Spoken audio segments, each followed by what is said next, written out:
투자. 네, 안녕하세요. 팍스 인베스테이너 진행을 맡은 이주원, 김수민입니다. 네, 여러분 주말을 앞두고 이제 마지막 장을 기다리고 있죠. 그만큼이나 좀 긴장되고 불안감 있으신 분들 많을 것 같은데요. 그래도 우리 시장에 우리가 힘이 되어주려면 기대감을 갖는 것이 더 도움이 될 것 같습니다. 오늘 이렇게 활기차게 열어보는 금요일 아침 우리 수민 씨와 함께하게 되었는데요. 수민 씨 인사 부탁드려요. 네, 9월의 마지막 금요일에 인사를 드립니다. 오늘 금요일을 넘기고 나면 이제 9월에도 작별 인사를 해야 될 타이밍인 것 같은데요.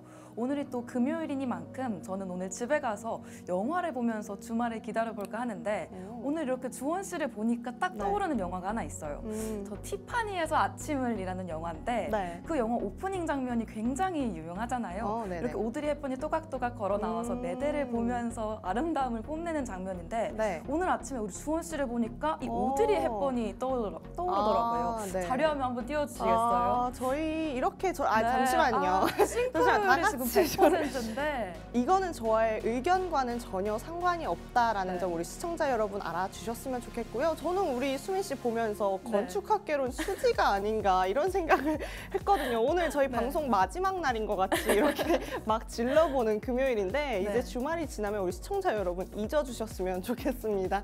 저희가 그만큼이나 좀 예쁘게 보여서라도 우리 방송 끝까지 기대하시면서 봐달라 이런 이쁜 모습으로 봐주셨으면 좋겠습니다.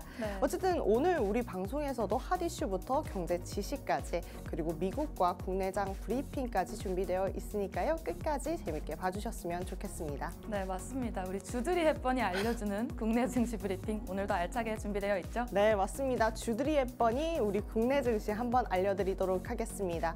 코스피에서는 반도체 업황 우려가 이 마이크론 실적 발표로 해소되면서 외국인 자금이 재유입되는 모습이 보여지기도 했습니다. 미국 주식시장은 전일 신고가 경신 후에 중동 정세 불안과 마이크론 실적 발표 관망세에 좀 쉬어가는 흐름 보여줬는데요. 그래도 마이크론이 영업이익과 실적 모든 부분에서 예상치를 상회해주면서 그 우려는 역시나 해소되었을 것으로 보여집니다.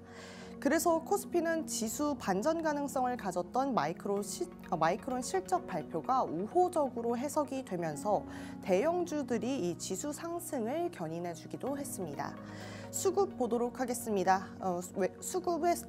수급에서는 외국인이 반도체 위주의 매도세 보여주면서 상방 제한됐던 코스피가 현선물 동반 순매수와 함께 좀 풀어지는 모습도 저희가 볼 수가 있었습니다.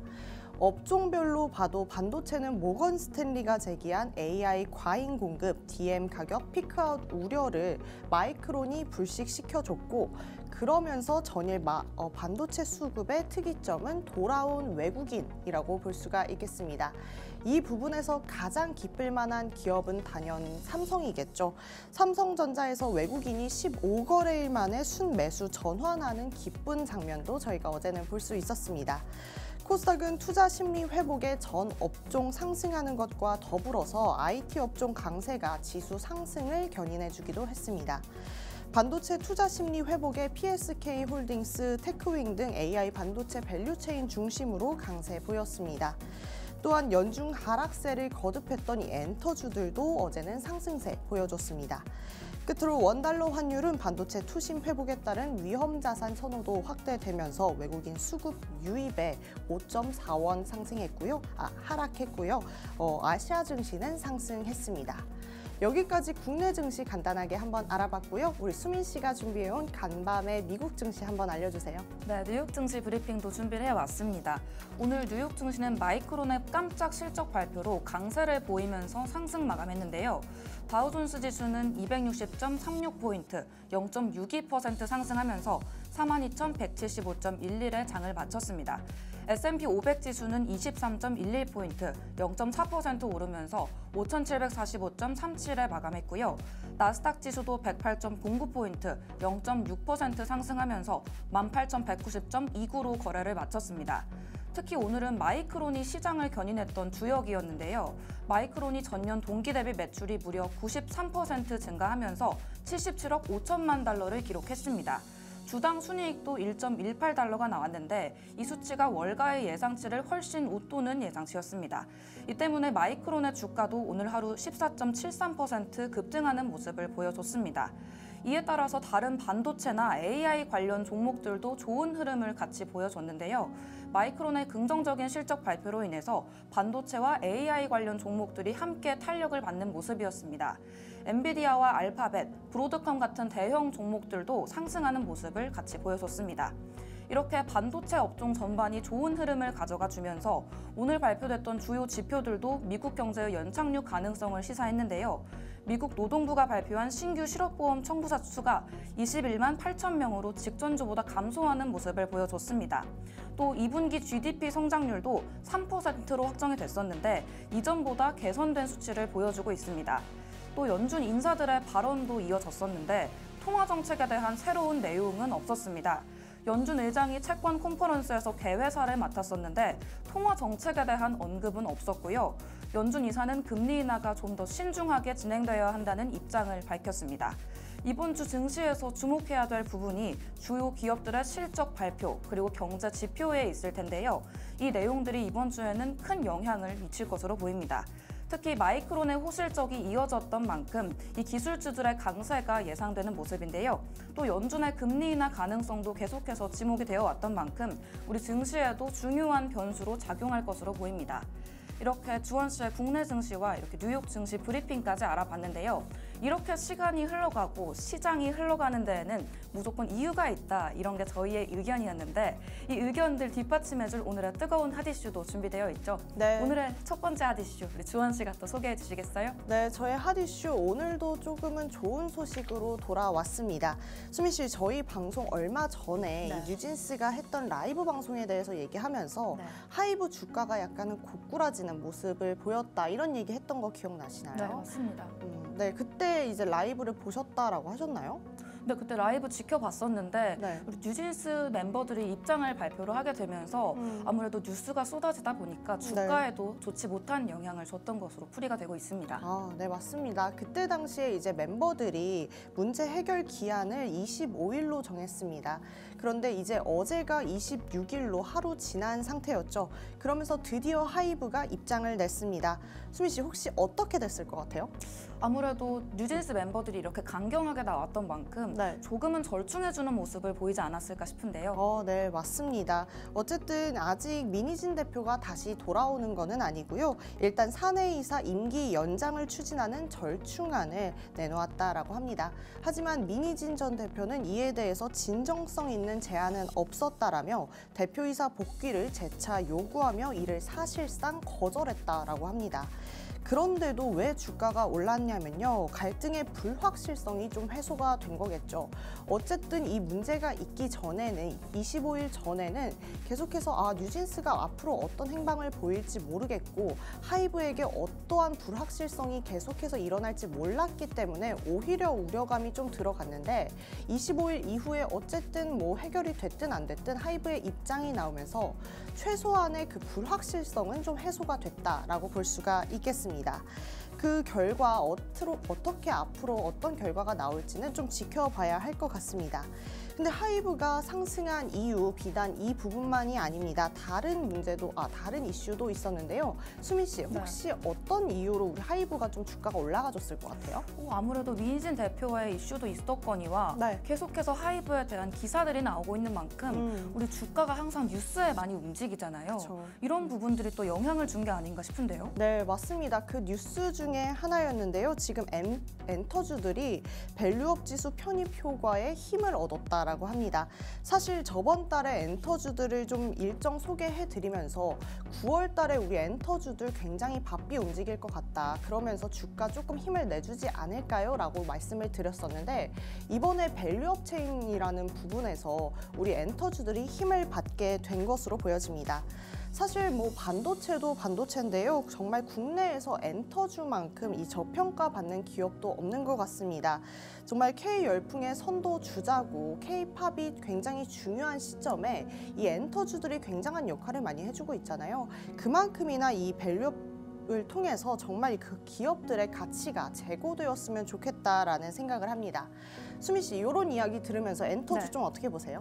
엔터주가 우리 또 K-팝 시장을 이끄는 주역이다 이렇게 말씀을 해주셨는데 사실 우리나라 산업 중에서 K-팝에 굉장히 많은 관심을 받고 있기 때문에 엔터주의 전망도 좋지 않을까 이런 예상이 드는 것 같습니다. 네, 저도 좀 그렇게 생각합니다. 그리고 또 그렇게 기대해 봅니다. 지금은 뜬금없는 좀 질문을 해볼까 하는데요. 결국 이 엔터주들만큼은 어쨌든 외국인들의 투자자들의 비중이 굉장히 높습니다. 그래서 결국에는 외국인 투자자들의 시선을 좀 사로잡아야 되는데 수민 씨, 네. 만약에 네. 우리 수민 씨가 외국인 투자자들의 시선을 사로잡을 만한 어떤 신인을 개발한다 이런 입장이라면 어떤 컨셉의 뭐 그룹을 좀 만들어 볼 것 같아요? 제가 신인 개발을 한다면요. 네. 일단 유명한 영화에 나오는 우리 주드리 헵번 같은 에헤이, 이런 네. 멤버도 한 명 영입할 것 같고요. 네. 아무래도 우리 주원 씨가 말씀해 주셨듯이 외국인 투자자들의 마음을 잡아야 하니까 실제로 엔터테인먼트에서도 여러 인종으로 구성된 여러 국적으로 구성된 그룹을 많이 만들고 있기도 하니까요. 네. 이렇게 오드리 헵번 같은 우리 주원 씨도 넣고 외국인 정말로 외국인 이 멤버들도 넣어서 네. 조금 더 많은 사람들의 마음을 사로잡을 수 있도록 노력해봐야 하지 않을까 싶습니다. 네, 좋습니다. 저 같은 경우에는 제가 관심 있는 분야에 조금 열심히 해볼 것 같은데 네. 남자 아이돌을 제가 또 좋아하잖아요. 네. 그래서 되게 취향이 독특한 남자 아이돌을 좀 만들어보지 않을까 이런 생각도 그냥 한번 해보는 것 같습니다. 네. 오늘 이렇게 어쨌든 좋은 결과로 끝난 저의 핫이슈 여기까지 알아보고요. 우리 수민 씨가 알아온 핫이슈 알려주세요. 네, 오늘 준비된 두 번째 핫이슈도 좋은 소식입니다. 오늘의 핫이슈는 테슬라인데요. 오늘의 핫이슈가 테슬라인 이유가 바로 다음 달에 있을 세 가지의 큰 이벤트 덕분입니다. 주원 씨, 네. 최근에 테슬라 주가 보셨나요? 네, 굉장히 많이 올랐던데요. 네, 최근에 테슬라가 급등하는 모습들을 보여줬었는데 한 달 반 사이에 약 30% 급등을 했습니다. 다시 상승세를 탔다라는 평가가 이어지고 있는데요. 이와 같은 급등의 주요 요인이 다가오는 여러 중요한 발표와 이벤트들에 있다고 합니다. 우선 10월 2일에는 3분기 전기차 인도량 발표가 예정이 되어 있는데요. 전문가들은 3분기 전기차 인도량이 약 47만 대에 이를 것으로 판단을 하고 있습니다. 이는 전년 대비 8% 증가한 수치인데 시장의 평균 예상치인 36만 1000대를 웃도는 수치라고 합니다. 이렇게 긍정적인 전망이 발표가 된다면 주가가 추가적으로 상승세를 이어갈 가능성도 클 텐데요. 주원 씨, 네. 로봇이 운영하는 택시 들어보신 적 있으신가요? 네, 그게 바로 로봇택시 아닌가요? 네, 테슬라에서 말했던 로봇택시인데 네. 이런 로봇택시가 상용화된다면 우리 주원 씨 한번 타보고 싶지 않으세요? 너무 좋죠. 사실상 이제 기사님과 이제는 대면하기가 부담스러워지기도 하거든요. 저 같은 네. 경우에는. 그런데 뭐 로봇이 운행한다고 하면은 이 운행을 잘만 한다고 하면 저는 오히려 저 많이 이용할 것 같은데요. 네, 맞습니다. 이렇게 로봇이 완전히 주행하기까지 완전 자율주행까지는 조금 남아있다고 하는데요. 이 로봇택시에 대한 관심도 뜨거운 상황입니다. 10월 10일에 이 로봇택시 공개일이 다가오는데요. 이날은 투자자들이 기대하고 있는 대규모 혁신, 과연 이루어졌는가의 여부를 확인할 수 있는 기회입니다. 이날 로봇택시의 상업적 가능성과 기술적인 준비 상태에 대한 정보가 제공될 예정인데요. 전문가들은 이 이벤트가 테슬라 주가에 또한 상승 촉매제가 되지 않을까 이런 예상을 내어놓고 있는 상황입니다. 세 가지의 이벤트가 있다고 오늘 말씀을 드렸었는데요. 세 번째 이벤트가 바로 10월 18일에 있는 실적 발표입니다. 이번 실적 발표가 예상보다 좋을 경우에 테슬라의 주가가 더욱더 상승하는 추세를 이어갈 수 있을 것으로 기대가 되는데요. 반면 실적이 못 미치게 된다면 주가가 200에서 250달러 박스권에서 벗어나기 어렵다 이런 예상도 나오고 있는 상황입니다. 지금 테슬라가 고점이다라는 입장들도 많이 나오고 있는 상황인데 이 실적 발표에 따라서 테슬라의 주가 향방이 달려있다 이렇게 봐도 무방한 상황으로 보여집니다. 이런 상황에서 이 테슬라 주식 상승할 수 있을 것으로 보시나요? 저 같은 경우에는 테슬라를 그래도 좋게 봅니다. 네. 뭐 앞으로 약간의 조정은 있을지언정 장기적으로 봤을 때 어쨌든 로봇택시를 쓸 수밖에 없는 인프라를 일론 머스크가 만들어 놓고 지금 이렇게 다 설계를 하는 건 아닌가 네. 이런 생각을 하기 때문에 테슬라 올라도 되지 않을까 이렇게 생각해 봅니다. 네, 맞습니다. 테슬라 주주분들은 일론 머스크의 큰 그림에 주원 씨처럼 정말 큰 기대를 걸고 있을 것 같은데요. 이렇게 여러 이벤트와 기대감들이 테슬라 주가 상승에 주된 원인으로 작용을 하고 있는 만큼 아무래도 다가오는 10월 자체가 테슬라에게는 큰 변곡점으로 기능하지 않을까 싶습니다. 이 주가의 향방이 이러한 발표들과 이벤트의 결과에 달려 있는 만큼 이 투자자들의 관심이 집중되는 이 시점에서 오늘의 핫이슈 우리 시청자 여러분들도 짚고 넘어가시면 좋을 것 같습니다. 이렇게 세 가지 이벤트가 끝난 이후에도 테슬라가 어떤 표정을 짓고 있을지 궁금해지는데요. 우리 시장에도 큰 영향을 주고 있는 테슬라이니만큼 우리의 표정도 좋은 모습일 수 있도록 오늘의 핫이슈 테슬라도 계속해서 눈여겨보시면 좋을 것 같습니다. 이렇게 주원 씨의 핫이슈부터 저의 핫이슈까지 오늘은 긍정적인 모습들로 인사를 드렸던 것 같은데요. 이렇게 우리 시장 이끌어주고 있는 핫이슈들을 살펴봤다면 이제는 우리 생활 속에 적용해 볼 수 있는 경제 이야기들도 나눠보면 좋을 것 같습니다. 주원 씨, 네. 오늘은 또 어떤 이야기가 준비되어 있나요? 오늘 생활 속의 경제 이야기 시간에서도 우리 경제 용어 탐구하는 시간 가져봐야겠죠. 오늘도 다양한 경제 용어들, 그 경제를 반영한 용어들 우리 수민 씨와 대화해보면서 풀어보도록 하겠습니다. 첫 번째 용어 어떤 거죠? 네, 첫 번째 용어부터 알려드릴 텐데 오늘의 첫 번째 용어는 바로 불황형 성장입니다. 이 불황형 성장이라는 것이 말 그대로 경제가 성장을 하더라도 특정 산업이나 계층은 어려움을 겪는 현상을 의미합니다. 경제 전체의 성장률이 긍정적이라고 하더라도 그 혜택은 고르게 분배되기 어렵다. 이런 모습들이 이 불황형 성장의 모습이라고 볼 수가 있겠죠. 네, 그렇다면 이제 예를 들어서 대기업 같은 경우에는 발전을 하고 상승을 할 수 있으나 중소기업이나 아니면 저소득층은 약간은 손해를 보고 소외를 당할 수 있는 그런 부분이 될 수 있겠네요. 여기서 뭐 경제적 불평등이 분명히 따라올 테니까 저희가 좀 조심해야 될 것 같아요. 네, 맞습니다. 그런 의미에서 하이퍼 인플레이션에 대해서도 이야기를 해볼 텐데요. 이 하이퍼 인플레이션이라는 것이 물가가 급격하게 상승하면서 화폐 가치가 거의 사라지는 극단적인 상황을 의미합니다. 우리가 인플레이션이라는 단어에 대해서는 알고 있었는데 앞에 하이퍼가 붙으면서 극단적인 상황을 의미하게 된 건데요. 일반적으로 인플레이션이 연간 50%를 넘으면 하이퍼 인플레이션으로 간주가 되고 있습니다. 그렇군요. 이 하이퍼 인플레이션 결국에 소비자에게 엄청난 혼란을 가져올 테니까 우리가 굉장히 조심해야 될 것 같고 일전에 이 독일처럼 이 사람들이 당장 막 소비를 해야 되는 상황이 올 수도 있으니까 우리가 항상 조심해야 될 것 같네요. 네, 맞습니다. 이런 상황이 오지 않도록 계속해서 조심을 해야 할 텐데요. 그럼 이번에는 프랜차이즈라는 단어에 대해서 알아보도록 하겠습니다.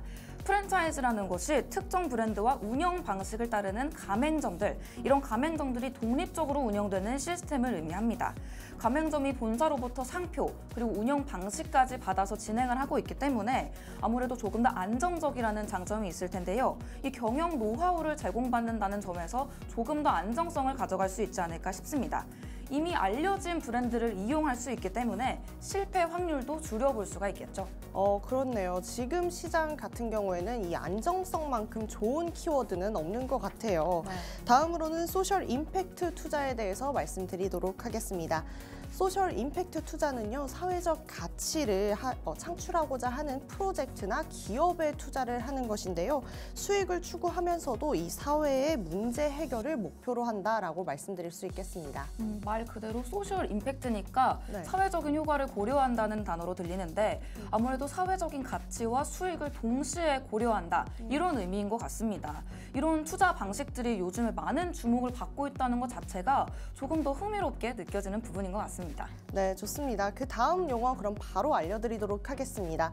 경제적 이주민인데요. 경제적 이주민은 더 나은 경제적 기회를 찾아서 다른 나라로 가는 사람들을 이야기합니다. 이들은 고용 기회나 교육 그리고 생활 수준을 향상시키기 위해 이주한다라고 합니다. 단순 이주가 아니라 경제적 이주다 이렇게 말을 할 수 있을 것 같은데 이런 이주민들이 새로운 문화를 경험을 하면서 기술과 지식을 교환할 수 있을 것 같습니다. 하지만 이주민이니만큼 사회적인 통합 문제도 고려하지 않을 수가 없겠습니다. 네, 그러면 벌써 마지막 용어를 이야기해야 될 것 같습니다. 네. 바로 전환 경제인데요. 전환 경제는 환경 지속 가능성을 목표로 하는 경제 모델로 친환경적이고 지속 가능한 방식의 자원을 계속해서 활용하는 것을 이야기한다라고 합니다. 네, 이 전환 경제라는 게 기후 변화와 자원 고갈 문제를 해결하기 위해서 이렇게 노력하는 모습들을 계속 보여주고 있는 건데요. 재활용이나 지속 가능한 농업들이 이에 포함될 수가 있습니다. 네, 오늘 이렇게 대화한 용어들이 비단 경제적인 용어뿐만 아니라 우리가 시사를 알 때에도 분명히 알아야 될 용어들이잖아요. 네.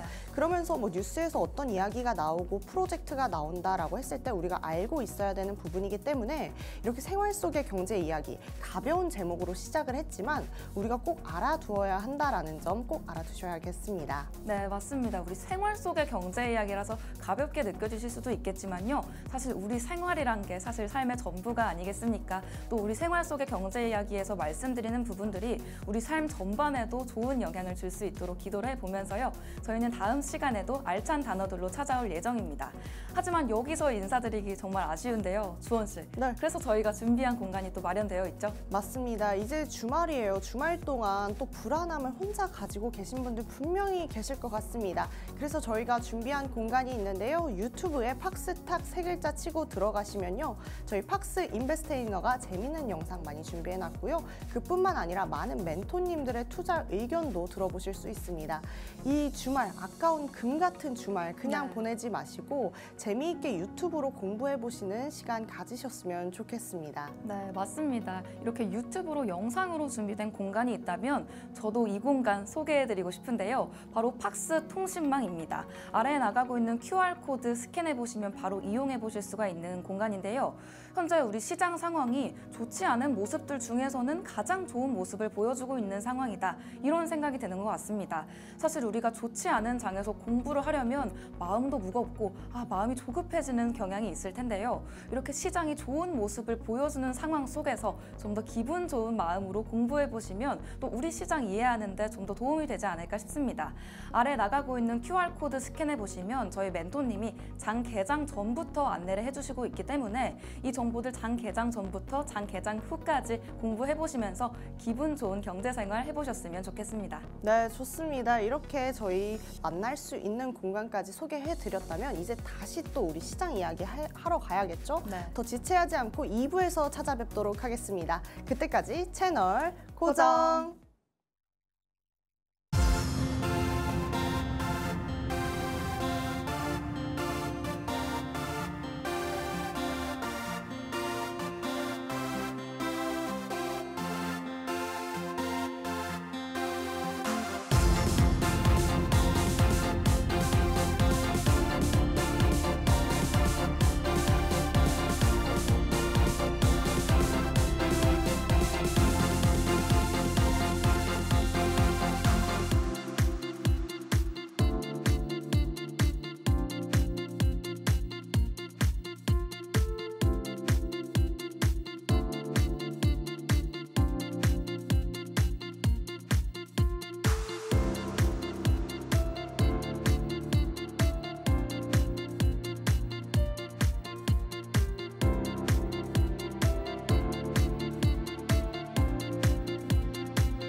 네, 이렇게 주사인볼트 타임이 다시 돌아왔습니다.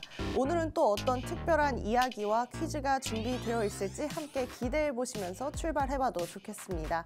오늘은 불금이죠. 그래서 저녁 메뉴 미리미리 고르시라고 오늘 식품에 대한 이야기 해보려고 합니다. 또 식품주는 경기와 상관없이 계속해서 견조한 모습, 많이 보여주고 있기 때문에 오늘 이 식품주 이야기 듣고 가시면 굉장히 유익하시겠다라고 생각을 해봅니다. 자, 그럼 시작과 함께 우리 방송에서 언급했던 식품주 한번 이야기해보고 가도록 하겠습니다. 수민 씨한테 말씀 물어보고 싶은데요. 수민 씨, 이 네. 기업들 좀 기억에 남으시나요? 네, 딱 제가 했던 성심당도 보이고요. 네. 정말 침을 삼키면서 들었던 우리 백종원 씨의 더본코리아도 보이는 것 같은데 네. 아침에 너무 배고픈데 이렇게 네. 식품주 하시니까 네. 이 브랜드가 더 너무 애정이 가고 그런 것 같습니다. 이렇게 브랜드 로고만 봐도 배가 아, 고프다라고 네. 하는 거 보면 진짜 많이 배가 고픈가 봐요. 어제 저 같은 경우에 오뚜기도 소개해드렸거든요. 네. 사실상 이 모든 기업들이 식품을 다루면서 굉장한 성공을 얻고 있죠. 우리 수민 씨 같은 경우에 빙그레, 뭐가 많이 생각나세요? 아무래도 빙그레 하면 바나나 우유가 생각나는데요. 네. 저는 바나나 우유가 다 같은 바나나 우유 같지만 이 빙그레에서 나오는 단지형 바나나 우유 요게 아니면 또 바나나 우유 먹는 기분이 안 들더라고요. 네, 맞습니다. 빙그레 우유 아니죠. 빙그레가 우유도 유명하지만 빙과류도 굉장히 유명하죠. 네. 거기에 또 이제 오뚜기 이야기 했었는데요. 삼양 같은 이야기를 조금 말씀드렸었습니다. 삼양 같은 경우에는 뭐 불닭볶음면과 함께 굉장히 올랐었지만 최근에 이 주가가 3분의 1 토막이 나는 경우도 있었죠. 그에 반해서 오뚜기가 좀 견조한 주가 흐름 보여줬던 거 말씀드렸는데요. 어제장에서는 그래도 삼양이 다시 한번 힘을 내주는 모습 볼 수가 있었습니다. 어쨌든 오뚜기에서 나온 매도세가 계속해서 다른 곳으로 옮겨는 가겠지만 업종 내에서 좀 순환을 할 가능성이 커 보입니다. 자, 이번에는 내가 왕이 될 상인가가 아니고요. 내가 왕이 될 주인가를 제목으로 꼽아와 봤습니다. 어쨌든 사실 초여름에 증시를 뜨겁게 달궜던 테마가 바로 이 식품주가 아닐까 싶은데요. 금방이라도 전 세계 식품 시장을 주름잡겠구나 싶었던 이 K푸드의 수출 실적 자체가 조금은 무너지면서 이 K푸드의 열풍이 살짝은 죽긴 했습니다. 그 이유가 좀 있죠. 어쨌든 우리는 중국을 상대로 굉장히 수출을 많이 하는데 중국 경기가 침체가 되면서 우리 수출주들이 힘을 못 받은 것이 좀 영향이 있습니다. 하지만 식품주 이대로 꺾일까요? 라고 하신다면 저는 아니요라고 할 것 같습니다. 단 각 기업들이 자신의 생존 능력을 어디서 강화할 것이냐 이것이 관건이 될 것 같은데요. 지금 이 표를 보시면 좀 아실 수 있겠는데요. 이번 여름까지 주가를 계속해서 시원하게 올려줬던 기업들이 모두 호재를 수출로 뽑았습니다. 그런데 수출 실적이 저조하면서 주가가 조정받게 된 부분 있다고 말씀드렸죠. 사실상 삼양 같은 경우에도 불닭볶음면 인기의 1분기 어닝 서프라이즈라고 나왔는데요. 이 부분도 계속해서 좀 우리가 기대해볼 만한 부분이지 않을까 싶습니다. 그 외에도 뭐 더위, 막걸리 뭐 이런 특별한 이유들로 오르긴 했는데 이것뿐만 아니라 저는 조금 특별한 이유임에도 불구하고 잘 몰랐던 이 냉동김밥 미국 수출 이 이야기에 좀 집중을 하게 되었습니다. 냉동김밥을 뭐 알고는 있었는데요. 미국에서 이렇게 인기가 많았구나는 요번에 알았기 때문에 이 뒤에서 김밥에 대해서 얘기하겠지만 이 수출주들에게 이 식품주들에게 수출이 얼마나 큰 의미를 주고 있는지 우리가 좀 알 수 있을 것 같습니다. 그럼 그 다음 보도록 하겠습니다. 우리 수민 씨한테 다시 여쭤보고 싶습니다. 이 제가 준비해온 음식들 우리 수민 씨 보이실 텐데요. 네. 혹시 이 음식들 좋아하시나요? 정말 없어서 저 못 먹어요. 못 먹어요? 없어가지고. 없어가지고 못 드시는구나. 네. 뭐가 없어서 못 먹어요? 우리 수민 씨 살 수 있잖아요. 진짜 너무 맛있어 보이는데 네. 만주인가요? 만주요? 이거 네. 돈가스고요. 이거 네. 빵이고 햄버거예요. 전 이게 밥만주로 보였는데 아. 밥만주가 먹고 싶은가 봐요. 네. 이 빵도 너무 좋아하고 네. 치킨도 좋아하고 또 치킨이 들어간 햄버거도 너무 좋아하고 주원 씨도 이런 음식 좋아하시죠? 네, 저도 돈가스 이거 정말 미칩니다. 돈가스는 매일 먹고 싶고 햄버거도 진짜 일주일에 2번 이상 제가 먹고 있어요. 사실상 뭐 어떻게 보실지 모르겠지만 저 같은 경우에는 운동을 되게 좋아하거든요. 근데 햄버거가 제 기준에는 완벽한 식품이다라고 생각을 합니다. 탄단지가 많이 다 들어있잖아요. 그렇기 때문에 햄버거는 살 안 쪄 하고 많이 먹고요. 돈가스 단백질 아닌가요? 돈가스 단백질에 탄수화물 좀 있으면 있으니까 굉장히 완벽한 식품 같고, 빵 같은 경우에는 제가 감히 뭐 영양 성분으로 따질 수 있는 그런 빵은 아닌 것 같다라는 생각이 듭니다. 이렇게 생각하시는 분들 굉장히 많은 것 같습니다. 그런데 이 음식들의 공통점이 있는데요. 바로 빠르게 식사를 대체할 수 있다라는 장점이 있습니다. 그렇다면 이제 우리가 한국의 민족으로서 정말 대체를 빠르게 할 수 있는 음식이 뭐가 있지 생각을 해본다면 바로 이 음식 나올 것 같아요. 김밥 나올 수밖에 없겠죠. 이 김밥이 이 미국에서는 지금 품절 대란이 났다라고 하는데요. 사실상 외국인들 입장에서 이 김밥은 인스턴트 음식이라고 합니다. 왜냐하면 우리가 이 김밥을 먹기까지 얼마나 많은 좀 재료들이 필요하고 얼마나 많은 과정을 거쳐야 되는지 우리는 알고 있지만, 이 외국인들 같은 경우에는 김밥 이미 나와 있는 상태를 보잖아요. 그렇기 때문에 햄버거와 똑같이 탄수화물, 뭐 단백질, 채소 이렇게 한 번에 들어가 있는 인스턴트와 다름이 없게 되는 거겠죠. 그런데 결국에는 건강에도 우리 미국인들이 계속해서 좀 관심을 가질 수밖에 없겠죠. 그렇기 때문에 미국에서 김밥, 햄버거보다 건강하고 똑같이 간편하게 먹을 수 있는 영양 성분이 완벽한 음식이구나, 이런 생각이 들면서 결국에는 이 김밥 간편식이 수요가 올라갔다, 이렇게 말해볼 수도 있을 것 같습니다. 뿐만 아닙니다. 전 세계적으로 1인 가구가 늘어나는 시점과 건강을 챙기려는 사람들, 요 모든 것들이 간편식, 김밥에 굉장히 많은 영향을 준 것으로 보여집니다. 여기서 이제 앞서 말씀드렸던 사조그룹이 주가가 확 증가를 해준 건데요. 사조그룹은 간편 김밥을 대량 수출하려고 엄청난 양의 김밥을 생산을 했는데 이것들을 다 팔고도 부족한 지경에 이르렀다라고 합니다. 한국도 사실 간편식 수요에 대해서 굉장히 많이 나오고 있잖아요. 저 같은 경우만 해도 이미 제가 해먹는 음식도 좋아하지만 사실 요리 되게 잘하거든요. 근데 그럼에도 불구하고 요즘 같은 경우에는 이미 가공되어 있는 음식을 굉장히 많이 삽니다. 왜냐면 퀄리티도 좋고 가격으로 봤을 때 내 시간과 노력과 뭐 재료 비용 다 했을 때 이 간편식이 훨씬 더 우세한 그런 느낌을 배제할 수가 없기 때문입니다. 어쨌든 이 식품 이야기하면 요 얘기 빼놓고 갈 수가 없을 것 같아요. 바로 제로 열풍이죠. 정말 요즘에는 오만 것들이 다 제로로 나오고 있는데요.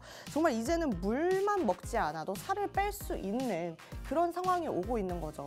사실상 2006년 제로 콜라를 시작으로 이 제로 열풍이 시작됐다라고 볼 수가 있는데, 해외에서는 그랬지만 한국에서는 별로 수요가 없었습니다. 이유는 좀 이 제로 콜라에 대해서 부작용이 있다, 이런 이야기, 루머가 좀 많았던 건데요. 제로 콜라를 먹어도 똑같이 살이 찐다. 아니, 그냥 콜라보다 제로 콜라가 더 살찐다. 이런 루머들이 계속해서 이어져 왔습니다. 그러다가 이제 연구 결과 제로 콜라가 살이 찌는 건 아니다. 너무 과하게 먹었을 때 그런 영향이 있을 수가 있다라는 얘기가 나오면서 지금 그야말로 이 제로 음식들이 열풍을 일으키고 있습니다. 여기서 그래도 아쉬운 분들 굉장히 많을 것 같아요. 아마 칼로리가 높아도 나는 그냥 콜라가 좋더라 하시는 분들 있으신데요. 그건 바로 이 설탕 때문입니다. 설탕이 이 목넘김에 관여를 하고 있거든요. 어쨌든 설탕의 그 꾸덕함, 찐득거림, 이것들이 안 느껴지다 보니까 그냥 설탕이 들어간 음식을 더 선호할 수밖에 없게 되는 그런 현상들이 일어날 수밖에 없는 거죠. 하지만 이 식품주들이 요거까지 좀 감안을 해서 바뀐다면 정말 제로 열풍은 라면도 제로가 되지 않을까, 이런 생각을 해봅니다. 수미 씨, 혹시 몸매 관리 많이 하시죠? 그럼요. 먹고 싶은 게 너무 많은데 살이 너무 찔까 봐 항상 자제한다, 이렇게 생각이 듭니다. 그렇군요. 그러면 이 제로 음식들도 많이 이용하세요? 그럼요. 저는 뭔가 이 웰치스가 최근에 제로 음료가 나왔어요. 근데 이 웰치스를 엄청 좋아했던지라서 이 웰치 제로가 너무 반갑더라고요. 웰치 제로가 특별히 반가우셨고, 여기 술도 있는데 술은 안 반가우세요? 근데 이 세로라는 이 제로 소주가 제로 칼로리가 아니라 제로 슈가래요.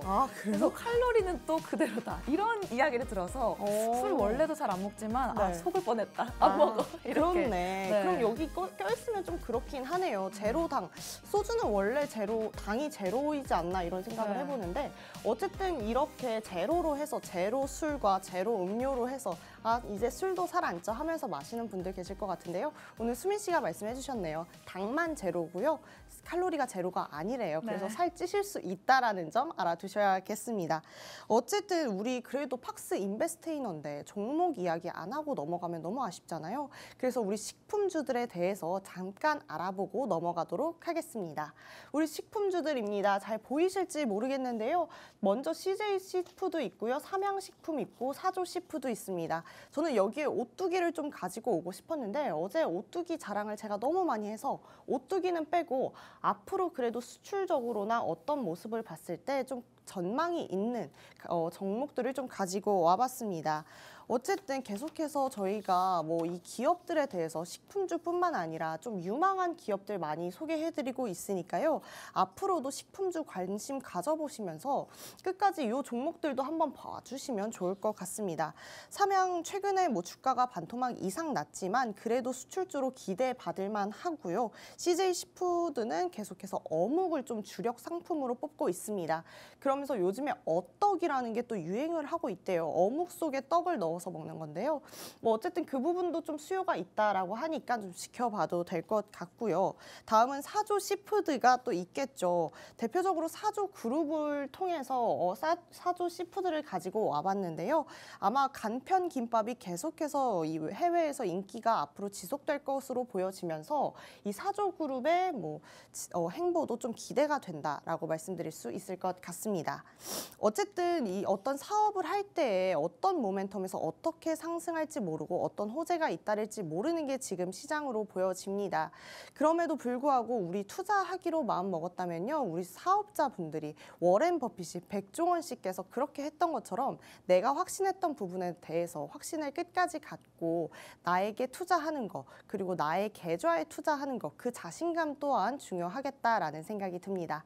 오늘 식품주 얘기 여기까지 해보고요. 바로 이어서 수민 씨 나오시니까요. 수민 씨 나올 때까지 채널 고정.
경제 공부도 재밌게 해보자.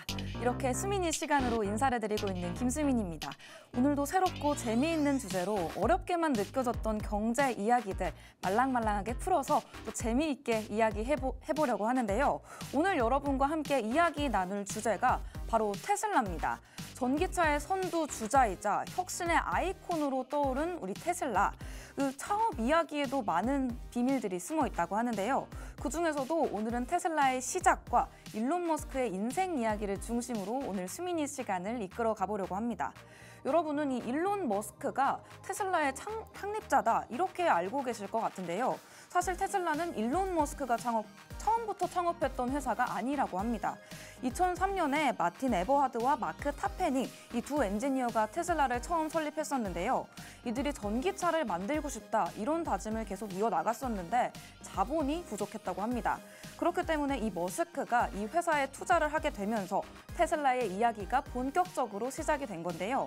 그런데 머스크가 왜 이 전기차에 투자를 하게 됐을까요? 이 머스크가 어렸을 때부터 지구의 미래, 인류의 존속 같은 테마에 정말 관심이 많았다고 합니다.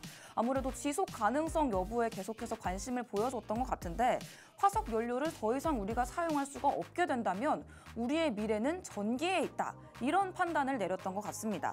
여러분들은 전기차가 지금처럼 널리 쓰일 수 있다. 이런 생각을 이전에 하셨었는지 궁금한데요.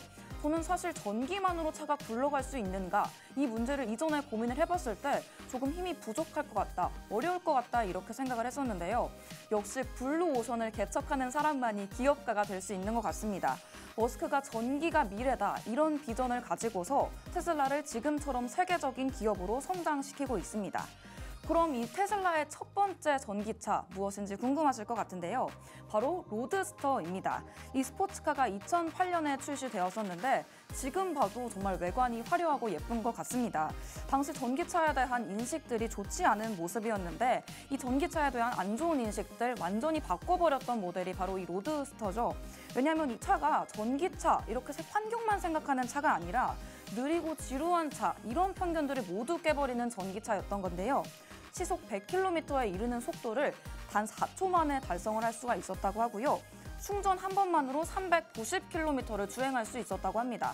이렇게 성능까지 갖췄는데 그 외관도 정말 멋지다 보니까 이 테슬라가 처음 출시돼서 이 로드스터까지 내놨을 때 사람들의 관심이 지목되지 않을 수가 없었겠습니다. 여기서 질문 하나 드리고 싶은데요. 여러분들 전기차를 구매할 때 정말 많이 생각하는 부분, 가장 일본으로 고려하는 부분이 무엇인가요? 우리 주원 씨가 전기차 구매한다면 어떤 부분을 가장 많이 생각할 것 같으세요? 사실상 제가 일론 머스크랑 성격 유형이 똑같거든요. 그래서 이분이 하시는 말 들어보면 좀 제가 공감하는 부분들이 좀 많아요. 네. 근데 사실 디자인은 저랑 안 맞아가지고 안목은 좀 다른 것 같은데 전기차를 볼 때 이제 디자인을 좀 내려놓는다라고 생각하면 지금 전기차 캐즘을 일으키는 원인들을 좀 생각할 것 같아요. 네. 충전 시간 너무 길고 배터리가 좀 위험한 것도 있고 뭐 빠르다라고는 하지만 굳이 한국에서 이렇게 빠른 차가 필요한가에 대한 생각을 해볼 거고 결국에는 그러면 내가 이 비용까지나 내고 해야 되나? 이걸 꼭 사야 되나? 이런 생각이 좀 들 것 같아요. 그래서 가장 첫 번째는 어쨌든 귀결되는 이야기가 비용이기 때문에 네. 비용 생각 안 할 수 없겠습니다. 네, 맞습니다. 우리 주원 씨가 잘 말해주셨는데 우리 방송 보시고 계신 시청자 여러분들도 내가 전기차 고객이다라고 생각했을 때 꼽으시는 부분들이 바로 이 비용적인 문제일 것 같습니다. 아무래도 주행 거리나 충전 속도도 배제할 수 없는 문제일 것 같은데요. 테슬라가 이런 문제를 해결하기 위해서 정말 엄청난 투자를 감행했습니다. 전기차 배터리 기술도 계속해서 발전시켰고요. 충전 인프라, 우리가 계속해서 충전할 수 있도록 돌아다니면서 충전소를 찾는데 불편함이 없을 수 있도록 이런 충전 인프라를 확장하기 위해서 수많은 충전소를 설치했다고 합니다. 이 충전소 하나를 설치하는 비용이 정말 어마어마하다고 하는데요. 테슬라가 정말 어마어마한 투자를 감행했다. 이런 판단이 되는 것 같습니다. 이렇게 테슬라가 성공하기까지 순탄했던 것만은 아닙니다. 사실 머스크가 2008년에 테슬라가 큰 재정적 위기에 빠졌을 때 자신의 모든 자산을 거의 회사에 투자를 했다고 하는데요. 이때 이 일론 머스크가 스페이스 X와 솔라시티 등 다른 사업들에도 손을 많이 대고 있었기 때문에 더욱더 큰 도박이었다고 합니다. 만약 테슬라가 실패를 했다면 이 머스크의 모든 프로젝트가 위기에 봉착할 가능성이 컸는데요. 그럼에도 그는 끝까지 포기하지 않았다고 합니다. 여러분은 이렇게 일론 머스크처럼 모든 것을 걸어본 경험이 있으신가요? 자신의 사업을 위해서 이렇게 모든 것을 걸고 투자할 수 있다는 게 정말 사업가의 면모, 그가 괴짜라고 불리는 이유를 대변해주지 않나 이런 생각이 드는 것 같습니다. 그러고 나서 2012년 테슬라가 모델 S를 출시를 하게 됩니다. 그러면서 또 한 번 큰 반향을 일으키는데요. 이 차가 이 전기차 시장에서 정말 새로운 표준을 세웠다. 이런 평가를 받고 있습니다. 기술력뿐만 아니라 디자인부터 자동차의 승차감, 사용감까지도 고려를 했다는 건데 이 전기차의 미래의 자동차 이런 인식을 심어줄 수 있도록 정말 많은 노력을 한 모델이지 않은가 싶습니다. 여러분 모델 S 주행해보신 적 있으신지 궁금한데요. 저는 아직 시승해보지 못했는데 이 모델 S를 타보신 분들이 입을 모아서 정말 주행감이 좋다, 탔을 때 승차감이 정말 좋은 차다 이런 평가들이 이어지고 있다고 합니다. 저도 이 모델 S 한번 기회가 되면 타보고 싶은 것 같은데요. 이쯤에서 흥미로운 지점을 하나 더 이야기해드릴까 합니다. 이 테슬라가 단순한 전기차 회사가 아니라 자율주행 기술까지도 선두주자로 나서고 있는데요. 이 자율주행 기술을 빠르게 확장시키기 위해서 앞으로 운전자가 차를 제어할 필요가 없도록 이 부분에 초점을 맞춰서 계속해서 발전해 나가는 모습을 보여주고 있다고 합니다. 앞으로는 운전자가 이렇게 차를 제어할 필요가 없을지도 모르는 이런 세상들이 펼쳐질 수도 있겠는데요.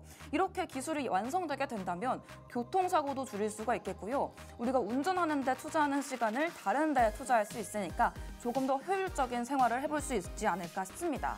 또 재미있는 부분은 이렇게 태양광 패널을 가지고 와봤는데 이 테슬라가 전기차뿐만 아니라 이 에너지 솔루션에도 주목하고 있다는 점입니다. 이 머스크가 태양광 패널 그리고 에너지 저장 장치를 통해서 지속 가능한 에너지로의 발전들을 계속 추구를 하고 있는데요. 이 머스크가 생각하는 미래에는 지속 가능성을 빼놓을 수가 없는 것 같습니다. 앞서서 말씀드렸듯이 계속해서 화석 연료가 없어질 것이기 때문에 전기를 계속해서 보고 이 태양광을 보는 모습들이 나타나고 있는데요. 주원 씨, 네. 이렇게 테슬라 생각하고 일론 머스크가 생각하는 미래들이 네. 정말 우리 일상 속으로 실현될 수 있다고 보시나요? 저 같은 경우에 아까 제가 잠시 말씀드렸잖아요. 이 네. 일론 머스크와 제가 생각하는 게 비슷하다. 약간 제 자랑 같긴 한가요? 그런데 네. 어쨌든 제가 생각했을 때는 일론 머스크가 정말 집중하고 있는 거에는 얘기를 안 하고 그냥 표면적인 것만 얘기하는 게 아닌가. 네. 지속 가능한 에너지에 관심이 있는 게 아니라 지속 가능한 경영을 찾고 있는 게 아닌가. 이런 생각을 합니다. 네. 그래서 계속해서 뭐 상상만 하는 이런 이야기들을 뜬구름 잡듯이 이야기를 하지만 어쨌든 일론 머스크가 생각하는 구체적인 경영 방안이 분명히 그에게 있겠다라는 생각이 들기 때문에 네. 얘기한 것들이 언젠간 좀 이루어지지 않을까 이런 생각도 해봅니다. 맞아요. 조원 씨와 같은 생각을 가지고 있는데 제가 또 앞전에 영화 이야기 했었잖아요. 네. 우리 알고 있는 영화 유명한 아이언맨이라는 영화가 있는데 이 아이언맨의 토니 스타크가 이 일론 머스크를 배경으로 했다는 이야기가 있다고 합니다. 그 아이언맨 속에서도 정말 괴짜 발명가로 나오는데 이 일론 머스크도 계속해서 괴짜다. 좀 특이한 사람인 것 같은데 이렇게 평가를 받는 이유가 우리 주원 씨가 말씀해 주셨던 것처럼 자기가 정말 진지하게 생각하고 있는 것에 대해서는 좀 더 유쾌하게 풀어내는 모습들을 보여주면서 정말 기이하고도 특이한 행보를 보여주고 있기 때문이 아닌가 싶습니다. 아무래도 지속 가능성, 이 우리 사회에서 빼놓을 수 없는 키워드이기 때문에 우리 주원 씨가 말씀해 주신 것처럼 전기차가 계속해서 지속 가능한 미래를 이끌어줬으면 좋겠다는 생각도 드는데요. 제가 이번에도 로보택시 이미지를 가져와 봤는데 이 로보택시가 상용화되는 날이 앞으로 계속해서 이어졌으면 좋겠다 이런 생각도 드는 것 같습니다. 운전자가 사라진 세상에서 택시가 운영되는 모습들, 우리 일론 머스크가 그리는 세상이 제가 그리는 미래와도 비슷한 것 같은데요. 그렇다면 일론 머스크에 대한 이야기를 조금 더 해봐야겠습니다. 이 남아프리카 공화국에서 태어나서 17살 때 캐나다로 이주를 했고요. 이후에 미국에서 창업의 길로 돌아섰다고 합니다. 여러분도 아시다시피 이 페이팔을 공동 창업한 이후에 이 이베이의 회사를 매각하면서 큰 성공을 거뒀었죠. 하지만 그는 돈에 머무르지 않고요. 인류의 미래에 대해서 끊임없이 고민하는 모습들을 보여줬습니다. 그래서 우주 탐사를 위한 스페이스 X, 그리고 지속 가능한 미래를 위한 테슬라, 에너지를 다루는 솔라시티까지 건립을 했는데요. 이렇게 계속해서 도전하는 삶, 이 부분은 정말 일론 머스크에게서 배울 점이 아닌가 싶습니다. 머스크의 삶이 항상 도전에 따른 실패로도 계속해서 차 있었지만 이 실패에서 배우면서 성장하는 모습을 보여줬지 않은가 싶은데요. 테슬라가 이제는 전기차 시장의 선두주자로 발돋움을 하고 있는 만큼 이 미래를 향한 꿈을 계속해서 놓지 않았으면 좋겠다 이런 생각이 듭니다.